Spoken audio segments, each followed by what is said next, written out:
So now we've added the LB to the transformations after heat shocking them, and we have no DNA plus the 2 DNAs that went into strain 4-1, and then no DNA plus the 2 DNA programs that went into strain 4-2. So we have a total of 6 Petri dishes. All of them have LB plus ampicillin in the media. You certainly could plate the other half of these transformation mixes onto LB with no drug and get lawns for all of the cells.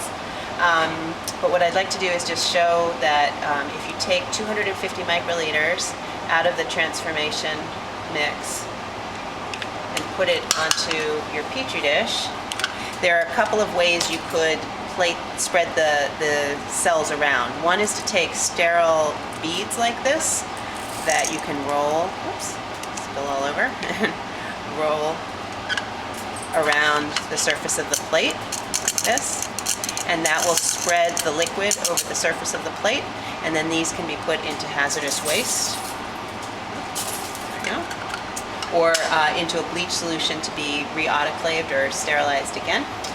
The other way to do it would be to take the spreader, which many students, many places have.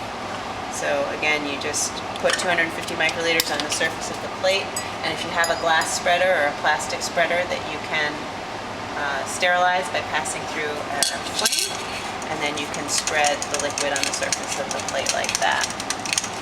And it just needs to be spread around a little bit and then allowed to sink in before you turn them upside down to grow overnight.